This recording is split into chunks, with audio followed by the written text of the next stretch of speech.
ഗീതി സംഗീത എന്ന പേര് വന്ന വഴി വളരെ റെയറാണ്.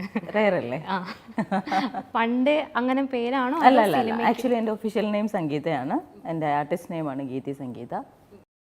എങ്ങനെയാ പേര്? ആ പേര് ആക്ച്വലി എൻ്റെ ഒരു ഗുരുനാഥനുണ്ട്, സജീവ് സാറാണ് എനിക്ക് അങ്ങനെ ഒരു പേര് സജസ്റ്റ് ചെയ്തത്, ഗീതി. പേര് ആക്ച്വലി മാറ്റണം എന്ന്, സംഗീത എന്ന് പറഞ്ഞ കുറേ ആർട്ടിസ്റ്റുകളുണ്ട്, അപ്പോൾ പേര് മാറ്റണം എന്ന് പലരും എന്നോട് പറഞ്ഞു. പക്ഷേ അച്ഛനിട്ട പേരാണ്, അപ്പോൾ അത് മാറ്റാൻ എനിക്ക് താല്പര്യം ഉണ്ടായില്ല. അപ്പോൾ സാറ് പറഞ്ഞു, എടി നമുക്കതിൻ്റെ മുന്നിൽ എന്തെങ്കിലും ചേർക്കാം. അപ്പോൾ ഓക്കെ, അങ്ങനെ പറയാൻ പറ്റിയൊരു റെയർ ആയിട്ടുള്ളൊരു പേര്. പിന്നെ ചേച്ചി ബൈ പ്രൊഫഷൻ എഞ്ചിനീയർ ആയിരുന്നു.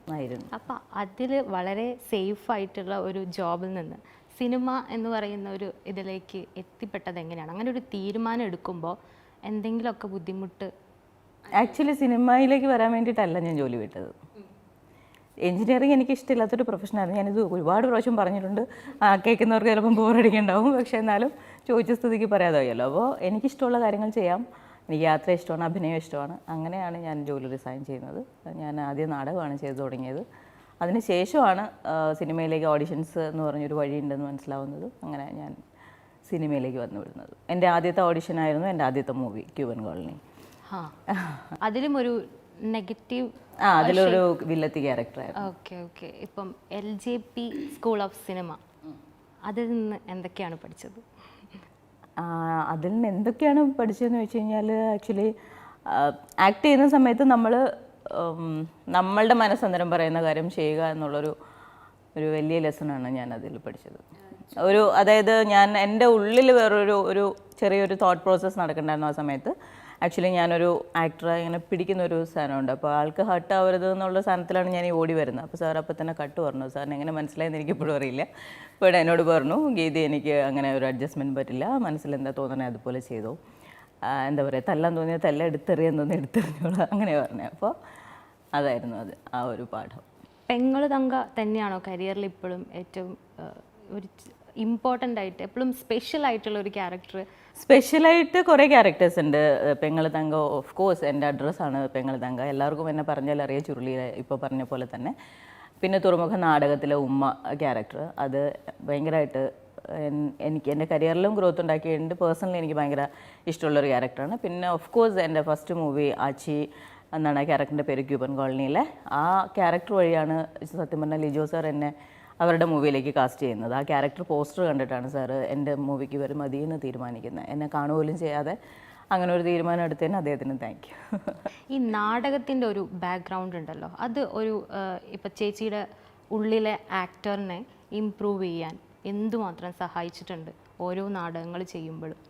ആക്ച്വലി സ്റ്റേജ് ആർട്ടിസ്റ്റ് എന്ന് പറയുമ്പോൾ അവർക്കുള്ളൊരു സ്ട്രെങ്ത് ഉണ്ട്. ആക്ച്വലി അത് നിരന്തരമായിട്ടുള്ള ഒരു പ്രോസസ്സാണ് നാടകം ചെയ്യുക എന്ന് പറയുന്നത്. റിഹേഴ്സൽസിൽ കൂടെയൊക്കെ പോയി അങ്ങനെ ചെയ്യുന്ന ആൾക്കാർ, സ്റ്റേജിൽ 2.5 മണിക്കൂറൊക്കെ നിന്ന് പെർഫോം ചെയ്യുന്ന ആൾക്കാരെ സംബന്ധിച്ചിടത്തോളം സിനിമ ചെയ്യൽ കുറച്ചുകൂടി ഈസിയാണ്.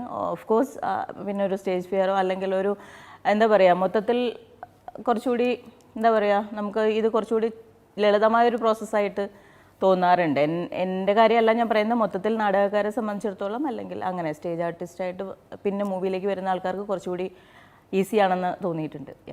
ഇപ്പോൾ ചേച്ചിയുടെ കരിയർ എടുക്കുകയാണെങ്കിൽ ഓരോ സിനിമയിലും, ചില സിനിമകളിലൊക്കെ ചെറുതും വലുതും ഇടത്തരവുമായിട്ടുള്ള ഒരുപാട് ക്യാരക്ടേഴ്സ് ചെയ്തിട്ടുണ്ട്. പക്ഷേ അങ്ങനെയാണെങ്കിൽ പോലും ഇപ്പോൾ ഹോമിലെയൊക്കെ ക്യാരക്ടർ എടുക്കുകയാണെങ്കിൽ എല്ലാത്തിനും ഒരു ചേച്ചിയുടേതായ കുറച്ച് ഇൻപുട്സ് ഇടുന്നുണ്ട്. ആ ക്യാരക്ടറൊക്കെ നമ്മുടെ മനസ്സിൽ അതേപോലെ നിൽക്കുന്നുണ്ട്. അത് ചേച്ചിക്ക് സ്ക്രിപ്റ്റാണോ അതോ ചേച്ചിയുടെ ക്യാരക്ടറാണോ, ക്രൂ, ആ ഡയറക്ടർ നല്ല ക്രൂ ആണോ, ഏതാണ് ഫസ്റ്റ് ഒരു സെലക്റ്റീവ് ആവുന്നത് എങ്ങനെയാണ്?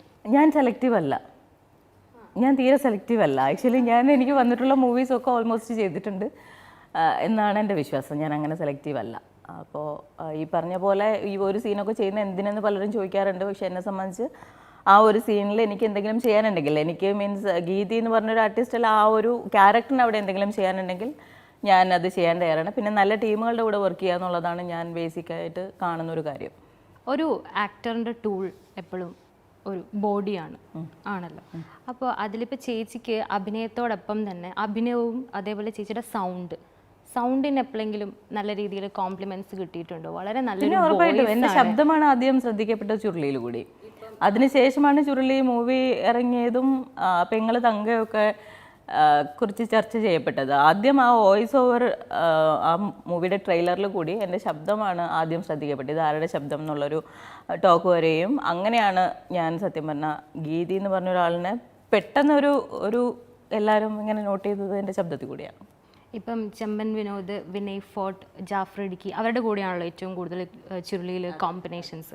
എങ്ങനെയുണ്ടായിരുന്നു എക്സ്പീരിയൻസ് അവരുടെ കൂടെ? അവരൊക്കെ ഭയങ്കര എക്സ്പീരിയൻസ് ആയിട്ടുള്ള ആർട്ടിസ്റ്റുകളല്ലേ. സോ ഭയങ്കര രസമാണ് അവരോട് വർക്ക് ചെയ്യുക എന്ന് പറയുന്നത്. കാരണം നല്ല പെർഫോം ചെയ്യുന്ന ആർട്ടിസ്റ്റുകളോട് ചെയ്യുമ്പോൾ ഓഫ് കോഴ്സ് നമ്മളും അതിനനുസരിച്ചിട്ട് നമ്മുടെ ഒരു ലെവലും കയറും എന്നാണ് ഞാൻ മനസ്സിലാക്കിയിരിക്കുന്നത്. ഞാൻ ജാഫ്രിക്കയുടെ കൂടെ അതിനുശേഷം 2 മൂവിയിൽ പുള്ളിയുടെ വൈഫിൻ്റെ ക്യാരക്ടർ ചെയ്തു.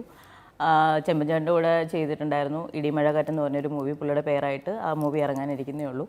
അപ്പം അങ്ങനെ വിനയുടെ കൂടെ ഞാൻ ആ ഒരു മൂവി മാത്രമേ ചെയ്തിട്ടുള്ളൂ. ഇപ്പം ചേച്ചിക്ക് അധികം പ്രായമൊന്നുമില്ല, പക്ഷേ അമ്മ റോൾസ് ചെയ്യുന്നുണ്ട്. ഞാനൊരു ഇന്റർവ്യൂവിൽ കേട്ടിട്ടുണ്ടായിരുന്നു അജു വർഗീസിന്റെ ഒക്കെ അമ്മയായിട്ട്. അജു വർഗീസിന് മാത്രമല്ല, ഞാൻ ദിനേശ് ചേട്ടൻ്റെ അമ്മയുണ്ട്. പ്രായം കൂടുതലുള്ള ഒരാളുടെ പോലും അമ്മയായിട്ട് ചെയ്യുന്ന. അപ്പോൾ പേടിയുണ്ടോ ഇനിയിപ്പം സിനിമയുടെ പൊതുവേ ഉള്ളൊരു സ്വഭാവം നോക്കുകയാണെങ്കിൽ ഒരു ടൈപ്പ് കാസ്റ്റ് എന്നുള്ളൊരു? ഇല്ല, അങ്ങനെ ഒരിക്കലും ഇല്ല. കാരണം എനിക്ക് തോന്നുന്നു ഒരു 43 സിനിമകളോളം ചെയ്തിട്ടുണ്ട്. അതിലൊരു 15 സിനിമകൾ ഇറങ്ങാനുണ്ട്. അതിലെല്ലാം വളരെ വ്യത്യസ്തമായിട്ടുള്ള ക്യാരക്ടേഴ്സാണ് ചെയ്തേക്കുന്നത്. അങ്ങനെ ടൈപ്പ് കാസ്റ്റ് എന്ന് പറഞ്ഞാൽ എൻ്റെ ഫസ്റ്റ് മൂവി ചെയ്യുന്ന സമയത്ത് പലരും എന്നോട് പറഞ്ഞു ആദ്യത്തെ മൂവി തന്നെ വില്ലത്തി ക്യാരക്ടർ ചെയ്ത് കഴിഞ്ഞാൽ അങ്ങനെ വിളിക്കുകയുള്ളൂ അങ്ങനെയൊക്കെ. പക്ഷേ ഞാൻ കണ്ടൊരു കാര്യം എന്ന് വെച്ച് കഴിഞ്ഞാൽ അതിനകത്ത് എനിക്ക് പെർഫോം ചെയ്യാനുണ്ടായിരുന്നു എന്നുള്ളതായിരുന്നു. അപ്പോൾ അതിനുവേണ്ടി അന്ന് ഞാനൊരു 10-13 കിലോ വെയിറ്റൊക്കെ കൂട്ടിയാണ് എൻ്റെ ആദ്യത്തെ മൂവി തന്നെ ചെയ്യുന്നത്. പിന്നെ അതിനുശേഷം ഞാൻ വെയിറ്റ് കുറച്ചു. തുറമുഖത്തിൽ ഒരു 3 കാലഘട്ടത്തിൽ 3 ശരീരഭാഷയിലൊക്കെ ചെയ്തിട്ടുണ്ട്. മൂവി ഇറങ്ങാൻ നിൽക്കുന്നുണ്ട്. അപ്പോൾ അങ്ങനെയൊക്കെ മാറി ചെയ്യുന്നുണ്ട്. അപ്പോൾ എന്നെ സംബന്ധിച്ചിടത്തോളം ടൈപ്പ് കാസ്റ്റ് എന്ന് പറഞ്ഞൊരു സാധനമില്ല. പിന്നെ എൻ്റെ ക്യാരക്ടറിൻ്റെ ഏജ് എന്നെ ബാധിക്കുന്ന വിഷയമേ അല്ല. എനിക്ക് എന്നെ പോലെ നടക്കാൻ എൻ്റെ പേഴ്സണൽ ലൈഫിൽ സ്ഥലമുണ്ട്. സോ ഒരു ക്യാരക്ടർ ചെയ്യുമ്പോൾ അതിന് വേണ്ടിയിട്ട് എനിക്ക് എന്തൊക്കെയാണ് ചെയ്യാൻ പറ്റുന്നത് അത് ഞാൻ